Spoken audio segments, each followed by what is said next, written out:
ఈరోజు మాజీ సీఎం జగన్మోహన్ రెడ్డి గారు ప్రతిపక్ష హోదా కోసం ఒక స్పీకర్ గారికి లెటర్ పంపించడం జరిగింది. అందులో భాగంగా ఆర్టికల్ 208 ప్రకారము 10% టోటల్ స్ట్రెంత్లో ఉండాల్సిన అవసరం లేదని చెప్పారు. ఈరోజు ఒకసారి పార్లమెంట్ మెంబర్గా, 3 సార్లు ఎమ్మెల్యేగా, ఒకసారి ఆంధ్రప్రదేశ్ సీఎంగా పనిచేసిన జగన్మోహన్ రెడ్డి గారు అసెంబ్లీ రూల్స్లో ఈ విషయం స్పష్టంగా ఉన్నది అన్న విషయం కూడా మర్చిపోయి ఏ విధమైన అవగాహన లేకుండా రాశారు.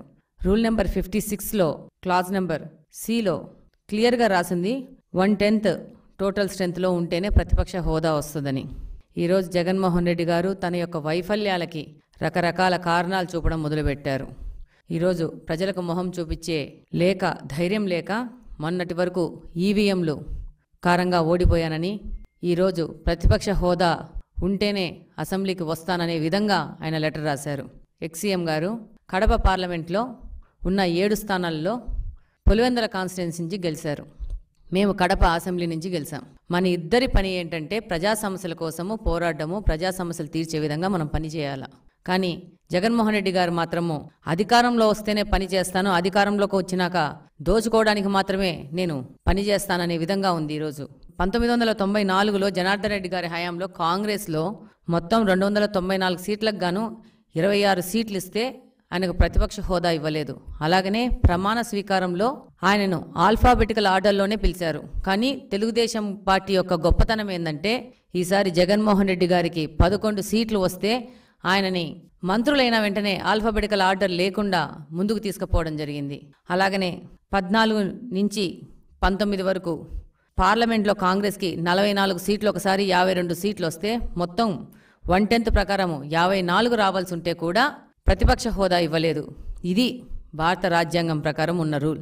ఈరోజు జగన్మోహన్ రెడ్డి గారి కోసం రాజ్యాంగాన్ని మార్చి రాస్తారనుకుంటున్నారు. ఆయన ఇన్ని రోజులు 5 సంవత్సరాలు రాజారెడ్డి రాజ్యాంగం ప్రకారము, ఆయన కొత్త రాజ్యాంగము, కొత్త చట్టాల ప్రకారము ఆంధ్రప్రదేశ్ని నాశనం చేశారు. ఇప్పుడు ప్రజల దగ్గరికి వెళ్ళి మొహం చూపించుకోలేక రూల్స్ అనేటివి మార్చి కొత్త రాజ్యాంగం రాస్తేనే నేను వస్తాను, అప్పుడే నేను పోరాడతాను ప్రజా సమస్యలకు అని చెప్పేసి ఈయన ప్రయత్నిస్తున్నారు. అసలు జగన్మోహన్ రెడ్డి గారు ఆ రోజు స్పీకర్ ఎన్నికలో సాంప్రదాయం ప్రకారం వచ్చి స్పీకర్ని ఆయన స్థానం దగ్గర తీసుకొచ్చి ఆయన్ను మర్యాదపూర్వకంగా వెళ్లాల్సిన సాంప్రదాయం అన్నది. కానీ ఆయన ఆ రోజు కూడా గైర్హాజరయ్యారు. అలాగనే స్పీకర్కు ధన్యవాదాలు చెప్పడానికి ఆయన పార్టీ నుంచి ఒక్కరు కూడా అసెంబ్లీలోకి రావడం లేదు. అంటే వీళ్ళకి అధికారము, రాజకీయాలు అనేది సంపాదించుకోవడానికి, దోచుకోవడానికి, దాచుకోవడానికి తప్పితే ప్రజా సేవ కోసం వచ్చిన పార్టీ కాదు ఇదని ప్రజలు కూడా గమనిస్తున్నారు. ఈరోజు మీరు అన్నీ మర్చిపోయినారు. ఆ రోజు 2019లో 23 సీట్లు వచ్చిన తెలుగుదేశం పార్టీలోంచి 6 మంది శాసనసభ్యులను పీకేస్తే ప్రతిపక్ష హోదా కోల్పోతుంది తెలుగుదేశం పార్టీ అనేసి ఆ రోజు అందరి మధ్యన రికార్డులో ఉంది మీరు మాట్లాడిన మాటలు. అలాగనే మీ యొక్క క్యాబినెట్లో పనిచేసిన పేర్ని నాని అనే వ్యక్తి ద్వారా 6 మందిని తెలుగుదేశంలో గెలిచిన ఎమ్మెల్యేలని గుంజాలని మీరు ప్రయత్నం చేసిన మాట వాస్తవం కాదా?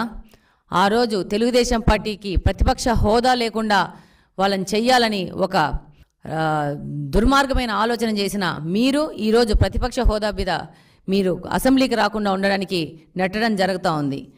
ఆ రోజు తెలుగుదేశం పార్టీ 4 సభ్యులు వెళ్ళినా కూడా 19 సభ్యులతో ప్రతి ఒక్క అసెంబ్లీ సెషన్కి వెళ్ళడం జరిగింది. ప్రజా సమస్యల మీద పోరాడడం జరిగింది. మీరు ఏ విధమైన అవమానాలు చేసినా దాన్ని భరిస్తూ ప్రజల పక్షాన్ని నిలబడడం జరిగింది తెలుగుదేశం పార్టీ. 14 నుంచి 19 వరకు మీరు ప్రతిపక్షంలో ఉన్నప్పుడు రాకపోతే మా యొక్క తెలుగుదేశం ఎమ్మెల్యే ప్రజా సమస్యల మీద పోరాడడం జరిగింది. మీకు బాగా తెలుసు, గౌతు శిరీష గారు ఆఫ్షోర్ ప్రాజెక్టుకు నిధులు ఇవ్వకపోతే నిరసన కూడా చేశారు. ఈ విధంగా మాకు మా నాయకుడు మీరు ప్రతిపక్షం లేకపోయినా కూడా పోరాడాల నుంచి 14 నుంచి 19 వరకు మాతోనే క్వశ్చన్స్ వేయించుకొని మాతోనే పరిష్కార మార్గంగా పోరాటాలు చేపించారు. ఈరోజు మీరే పరిస్థితిలో వస్తున్నారంటే మీకున్న 11 మంది ఎమ్మెల్యేలను అసెంబ్లీకి పోకుండా ఇలాంటి చొడ్డులు చెప్పి ప్రజా సమస్యలకు దూరం పెట్టి ప్రజా సమస్యలకు పోరాడే విధంగా లేకుండా మీరు మీ పార్టీని చూసుకుంటున్నారు. అలాగనే ఈరోజు మీకు వచ్చిన 11 సీట్లు అనేటివి ఈ 5 సంవత్సరాలు మీరు ప్రజలకు వ్యతిరేకంగా పరదాలు కట్టుకొని దురహంకారంతో చేసిన పాలనకు వాళ్ళు రెఫరెండం ఇచ్చారు. ఇది గమనించుకొని కనీసం ఇప్పటి నుంచైనా కానీ ప్రజలకు సేవ చేసే విధానంగా మీరు ముందుకొచ్చి అసెంబ్లీలో ప్రజలకు ఉన్న సమస్యల మీద గలమెత్తితే బాగుంటుంది. అంటే మీరు అసెంబ్లీలోకి రావడానికి ఓన్లీ ముఖ్యమంత్రి అయితేనే వస్తారా? ముఖ్యమంత్రి స్థానంలోనే ఉంటే వస్తారా? అంటే మీకు ఓట్లేసింది ముఖ్యమంత్రి స్థానంలోకి ఎక్కడానికే ప్రజలు అనుకుంటున్నారా? పులివెందుల్లో ఉన్న సమస్యల మీద మీరు గలమెత్తి అసెంబ్లీకి వచ్చి పోరాడితే బాగుంటుందని నేను చిన్న విన్నపం చేసుకుంటున్నాను.